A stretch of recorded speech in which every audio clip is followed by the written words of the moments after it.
राम राम जी सारिया ने मैं तारा साथी मोहित पुनिया बताम सारिया का जॉब्स टारगेट यूट्यूब चैनल पर दोपहरी घट्टे में एक बार फिर से स्वागत करूँ। तो और सुना दो भाई दिल्ली पुलिस कांस्टेबल वाले हो क्या ज्ञानता रे। तो भाई दिल्ली पुलिस कांस्टेबल का एक और नोटिस आया आप सारिया ने बेरा है कि 1 सितंबर से है फॉर्म भरने शुरू हो जाएंगे। ठीक है, तो आज मैं आप लोगों के लिए लेके आया हूँ भाई लास्ट 70 डेज, मतलब अभी आपके पास लगभग मोटे मोटे 70 दिन रह रहे हैं। 70 दिन का स्टडी प्लान, आप लोगों को तैयारी कैसे करनी, वीडियो को पूरा देखना। कई बच्चे हैं थोड़ा सा देख के छोड़ दें, क्योंकि लास्ट के अंदर और बीच के अंदर कई बार इंपॉर्टेंट बातें होती हैं वो रह जाती हैं।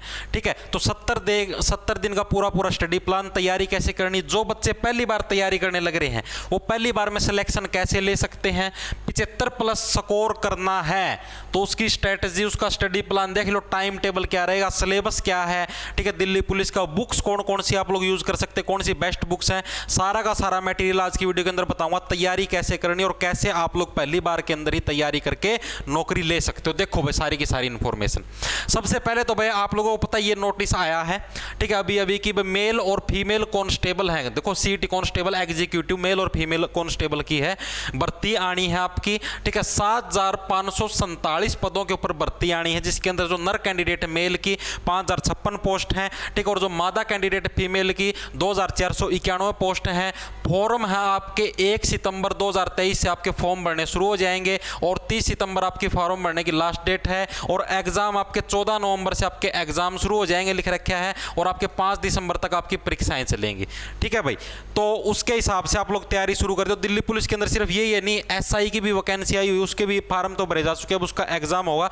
देखो अब इसकी तैयारी कैसे करनी है, आप लोगों को सबको पता लग गया कि अप्लाई डेट कब से, फॉर्म आपके 1 सितंबर 2023 से तारे फॉर्म भरे जाने हैं। लास्ट डेट 30 सितंबर है। उम्र 18 से, अभी आगे बताऊंगा तैयारी कैसे करनी, पूरा वेल एक्सप्लेन करूंगा। ठीक है, कि कौन कौन सी बुक यूज करनी है, क्या कुछ करना, कहां से कौन सा टॉपिक प्रिपेयर कर सकते हो, सब बताऊंगा। 18 से 25 साल उम्र है, ये सिर्फ जनरल कैटेगरी के लिए है। बाकी कैटेगरियों के लिए वही 2-2-3-3 ईडब्ल्यूएस ओबीसी, उनके अंदर वही 2-2-3-3 साल की छूट मिलेगी। क्वालिफिकेशन 12वीं पास प्लस में ड्राइविंग लाइसेंस। ड्राइविंग लाइसेंस है सिर्फ जो मेल कैंडिडेट है, नर कैंडिडेट है, उसके लिए है ड्राइविंग लाइसेंस। मेल कैंडिडेट के लिए ड्राइविंग लाइसेंस कंपलसरी है। मादा कैंडिडेट के लिए, फीमेल कैंडिडेट के लिए कोई ड्राइविंग लाइसेंस की जरूरत नहीं है, क्योंकि उनको भी पता है, क्या पता ब्रेक दबे ना दबे, गाड़ी को क्या पता कहां पर पहुंचा देगी, तो कुछ नहीं पता। इसलिए मादा कैंडिडेट के लिए कोई लाइसेंस की जरूरत नहीं, सिर्फ नर कैंडिडेट है, मेल कैंडिडेट के लिए ड्राइविंग लाइसेंस की जरूरत है। सैलरी मोटी 45,000 के अप्रोक्स आपकी सैलरी मिलेगी, जितने भत्ते वगैरह हैं सब कुछ मिला मिलो के मोटा 45,000 के आसपास है आपकी सैलरी बन जाएगी भाई। ठीक है, उसके बाद देखो इसके अंदर एग्जाम पैटर्न देखो इसका क्या है। आपके 50 जनरल नॉलेज के, अब सारा का सारा सिस्टम बताऊंगा भाई क्या कुछ है। आपको एग्जाम डेट का पता लगा, 14 नवंबर से आपकी परीक्षाएं शुरू हैं। ठीक है, आज तारीख होगी 25 अगस्त। ठीक है, 25 अगस्त से अगर आप लोग दिन फैलाने शुरू करोगे तो 25 अगस्त, और उसके बाद 25 सितंबर 1 महीना, 25 अक्टूबर 2 महीने। ठीक है, करीबन आपके पास वही 70 दिन रह रहे हैं मोटे मोटे। ठीक है, इन 70 दिन के अंदर देख लो, जिक्के है, जिक्के के 50 क्वेश्चन आएंगे, 50 नंबर के आएंगे। रीजनिंग के भी 25 क्वेश्चन आएंगे 25 नंबर के। मैथ के 15 क्वेश्चन 15 नंबर के। कंप्यूटर के भी 10 क्वेश्चन 10 नंबर के। टोटल 100 नंबर का पेपर आएगा। 100 इसके अंदर क्वेश्चन आएंगे। आगे बात समझ में। इसके अलावा टाइम है आपको 90 मिनट का इसके अंदर आपको समय मिलेगा। टोटल 90 मिनट के अंदर आपको 100% अटेम्प्ट करने हैं। ठीक है, नेगेटिव मार्किंग होगी 1/4 की, यानी कि अगर आप लोग 4% गलत करोगे तो आपका 1 नंबर कट जाएगा। 0.25 नंबर की नेगेटिव मार्किंग भी है। ठीक है, पिछले साल की जो कट ऑफ है, जो आपकी 2019-20 वाली जो भर्ती थी, 2019-20 वाली जो भर्ती थी, इसकी कट ऑफ थी वो जनरल कैटेगरी की 72 के आसपास गई थी। जनरल कैटेगरी की 72 के आसपास गई थी ड्यू टू नेगेटिव मार्किंग, क्योंकि इससे पहले वाली जो भर्ती हुई थी उसके अंदर नेगेटिव मार्किंग नहीं थी, इसलिए उसकी कट ऑफ ऊंची गई थी, शायद 75-76 पता नहीं 77 नंबर के आसपास गई थी। 2016-17 के अंदर जो भर्ती हुई थी, उसके बाद वाली है जो 2019-20 वाली, इसके अंदर 72 के आसपास कट ऑफ गई थी। तो करीबन ये समझो आपका जो सेफ स्कोर है दिल्ली पुलिस के लिए, जो आपका सेफ स्कोर है करीबन 75 के आसपास, तो आपको स्कोर करना ही पड़ेगा, तब जाके आप लोग सेफ जोन में हो। ठीक है, क्योंकि ये 2019-20 के, अब तो कंपटीशन और भी ज्यादा बढ़ गया। ड्राइविंग लाइसेंस कंपलसरी, इस चीज को ध्यान में रखना। ड्राइविंग लाइसेंस आपका अभी बनवा लो। ठीक है, अभी अप्लाई कर दोगे तब भी बन ही जाएगा, मतलब जैसे तैसे करके नंबर आ जाना चाहिए।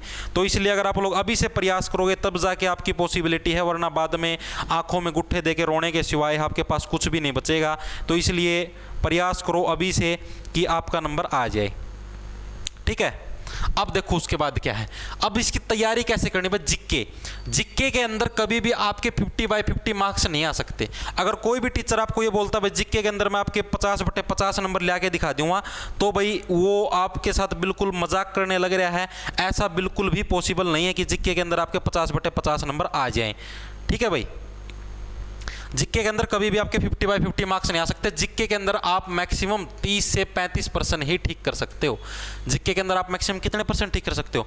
30 से 35% ही ठीक कर सकते हो। उसके अलावा अगर आप लोग उम्मीद लगाने लग रहे हो मैं 50/50 कर लो, चाहे आप कितनी पढ़ लो, किसी टीचर से पढ़ लो, आपने चाहे कोई सा कोर्स ले रखे हो ब्रह्मांड में कहीं पर कितना ही पढ़ लो, लेकिन एसएससी के अंदर जीके के अंदर आप 50/50 कभी भी नहीं ला सकते। ठीक है, अभी बुक भी बताऊंगा कौन सी पढ़ो, कहाँ से पढ़ो, कैसे मटेरियल तैयार हो, सब बताऊंगा। रीजनिंग के 25 क्वेश्चन आएंगे, 25 नंबर की रीजनिंग के अंदर आप लोग 25 के अंदर से 23 या 24% ठीक कर सकते हो अगर आपकी अच्छे से प्रैक्टिस है तो। रीजनिंग और मैथ में फुल बाय फुल का स्कोर किया जा सकता है, लेकिन जीके के अंदर कभी भी नहीं किया जा सकता। इसके अंदर आप मैक्सिमम 1 या 2 नंबर का चांस ले सकते हो। रीजनिंग के अंदर आप मैक्सिमम 1 या 2 नंबर, मैक्सिमम 2 नंबर का चांस ले सकते हो। 25 के अंदर से अगर आप लोग 23% भी ठीक करते हो तो भी आप लोग सेफ जोन में हो। मैथ के अंदर भी 15 के अंदर से आप लोग 13-14 नंबर अगर आप कहते हैं तब सेफ जोन में। समझ लेना अपने आपको, कम से कम 13 नंबर तो आपके होने ही होने चाहिए। कम से कम आप ज़्यादा से ज़्यादा 2% का आप रिस्क ले सकते हो, ज़्यादा से ज़्यादा 2% गलत कर सकते हो। कंप्यूटर के अंदर भी कम से कम आपके 7 से 8% तो ठीक होने ही होने चाहिए, ज़्यादा से ज़्यादा 3% का रिस्क ले सकते हो। कुल मिला के बोले तो इसके अंदर 2% का रिस्क ले लिया, ज़्यादा से ज़्यादा इसके अंदर भी 2 4, इसके अंदर भी मैक्सिमम 3 ले लिया। ठीक है, 4 3 7, टोटल आप लोग यहाँ से 7 नंबर का रिस्क ले सकते हो इन 3 सब्जेक्ट के अंदर से। तीनों के तीनों 50 नंबर के, 50 के अंदर से 7 का रिस्क लिया तो 43 नंबर तो आपके यहाँ से इन 3 सब्जेक्ट से बनने ही बनने चाहिए। ठीक है, जब यहाँ से 43 नंबर बनेंगे और यहाँ पर आप लोग 30 से 35 का स्कोर हो, अगर 30 का स्कोर करोगे तब जाके 73 नंबर बनेंगे, तब जाके तो आप पिछले वाली जो कट ऑफ है उसको पार कर पाओगे।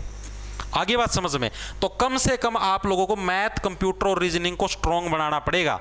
ठीक है, उसके बाद आप मतलब कि जीके के ऊपर ध्यान दे सकते हो। अगर आपके ये 3 सब्जेक्ट कमजोर हैं तो आपका सिलेक्शन किसी भी हालत में पॉसिबल नहीं, क्योंकि जीके में 50/50 कभी आएंगे नहीं।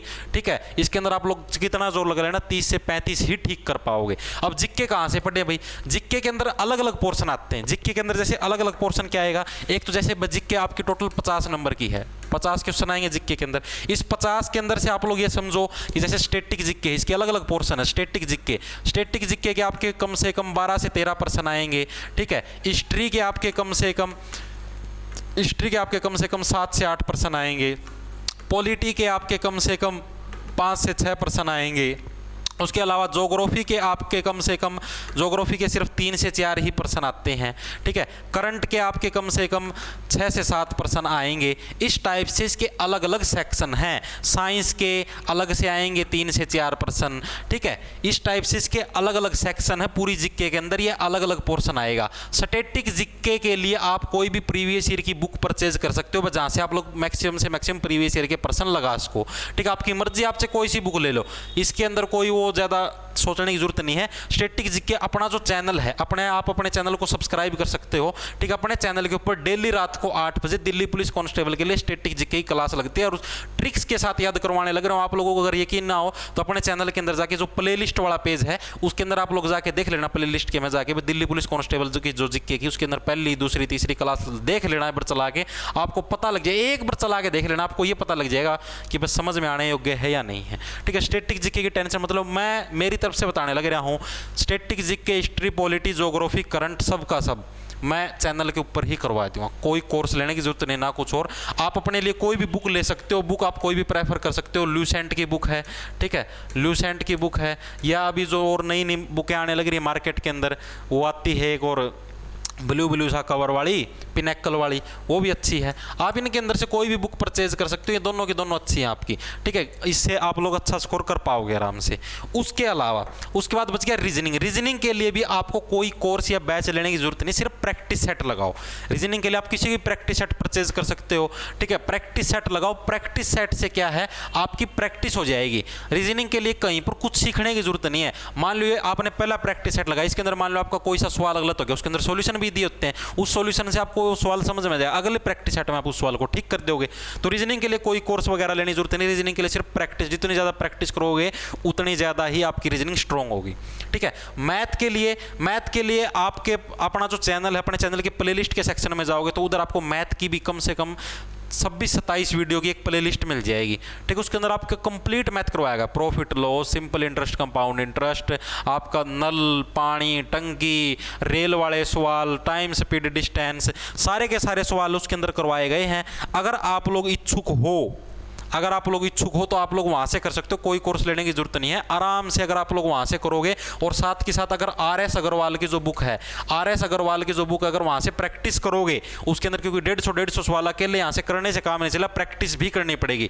ठीक है, वहाँ से अगर आप लोग प्रैक्टिस करोगे तो भी आपका आराम से सिलेक्शन हो जाएगा। अभी से तैयारी शुरू करनी पड़ेगी, डेली की डेली प्रैक्टिस करनी पड़ेगी, तब जाके सिलेक्शन हो। कंप्यूटर के लिए कंप्यूटर अभी पढ़ने की जरूरत नहीं है। ठीक है, पेपर के आपके जैसे 14 तारीख से पेपर शुरू हैं, 14 नवंबर से, तो करीबन ये समझो अक्टूबर के एंड में कंप्लीट कंप्यूटर की लाइव क्लास ले लूँगा 2-3। ठीक है, उसी के अंदर आपका कंप्यूटर सिमट जाएगा और कहीं पे माथा मारने की जरूरत नहीं। अभी कंप्यूटर के ऊपर इतना वो मत करो, पहले सिर्फ इन 3 सब्जेक्ट के ऊपर फोकस करो। ठीक है, ये आपकी कंप्लीट स्ट्रैटेजी रहेगी। सुबह सुबह सबसे पहले उठते ही आप लोगों को मैथ करना है। ठीक है, सबसे पहले उठते, जैसे मान लो भाई आप सुबह 6-7 बजे उठते हो, उसके बाद फ्रेश वगैरह होके, नहा धो के, खाना वगैरह खा के 9 बजे भी अगर पढ़ने बैठते हो तो 9 से 11 तो आपका मैथ होना चाहिए, 2 घंटे। ठीक है, 2 घंटे आपका मैथ होगा 9 से 11। उसके बाद आप आधा घंटा आराम कर सकते हो 11:30 बजे तक। 11:30 बजे तक आराम करने के बाद 11:30 बजे फिर से किताब उठा लो। उसके बाद रीजनिंग करो, रीजनिंग को 40 से 50 मिनट दो, काफ़ी है। पहले प्रैक्टिस सेट लगाओ, फिर उसका एनालिसिस करो। तो रीजनिंग के लिए 40 से 50 मिनट, करीबन ये समझो 12:10 तक रीजनिंग करो। उसके बाद फिर 20 मिनट रेस्ट कर लो 12:30 बजे तक। 12:30 बजे तक रेस्ट करने के बाद 12:30 बजे आप लोग जीके उठा सकते हो। ठीक है, 12:30 बजे जीके उठाओ और करीबन 1 घंटे तक पढ़ो, यानी कि करीबन 1:30 बजे तक। उसके बाद आप लोग रेस्ट करो, सो, क्योंकि दिन में नींद आने लग जाती है, खाना पीना करो, रेस्ट करो करीबन घंटे तक या फिर 1.5 घंटे तक। उसके बाद 3 बजे फिर से जिक के उठाओ, क्योंकि जिक के 1 घंटे पढ़ने में काम नहीं चलेगा। फिर से जिक के उठाओ, फिर और पढ़ो। जैसे एक बार स्टैटिक जिक के पढ़ ली 1 घंटा, उसके बाद फिर हिस्ट्री पढ़ ली, ठीक है, पॉलिटी पढ़ ली, जिसमें आपका इंटरेस्ट बने वो टॉपिक पढ़ो। उसके बाद फिर 1 घंटा पढ़ो 3 से 4। ठीक है, फिर 4 बजे फिर अपने रेस्ट करो, अपना आराम फरमाओ 1 घंटा और पढ़ के, यानी कि जिक्के के ऊपर टोटल 2 घंटे देने हैं अभी तक। उसके बाद फिर रेस्ट फरमाओ। शाम को फिर से अगर ऐसे दिखे पे थकान है या नहीं है तो अपने जो चैनल पे लाइव क्लास होती है उस लाइव क्लास को लगा लो, वहाँ से भी आपका काम चल जाएगा। तो ये आपकी कंप्लीट मैंने स्ट्रैटेजी बता दी है। वह 75+ स्कोर का सिर्फ यही एक फॉर्मूला है, इसी के माध्यम से आप लोग 75+ स्कोर आराम से कर सकते हो। सारा बता दिया, syllabus, math, reasoning, English, GK. ठीक है, इंग्लिश नहीं आएगी, सॉरी, कंप्यूटर। ठीक है, तैयारी कैसे करनी है, बुक्स बता दी है। ठीक है, पहली बार के अंदर ही सिलेक्शन हो जाएगा अगर आज से ही तैयारी करनी शुरू करोगे तो। ठीक है, अगर आप लोग ये सोचोगे कि भाई मैं तो अभी 10 दिन बाद तैयारी शुरू करूँगा, नोटिफिकेशन 1 तारीख को आएगा, 1 तारीख से फॉर्म भरने शुरू, मैं तो उसके बाद तैयारी करनी शुरू करूँगा, तो आप लोग भूल जाना, आपका नंबर आएगा। ठीक है, क्योंकि कंपटीशन बहुत ज़्यादा, बच्चे पहले से भी तैयारी करने लग रहे हैं।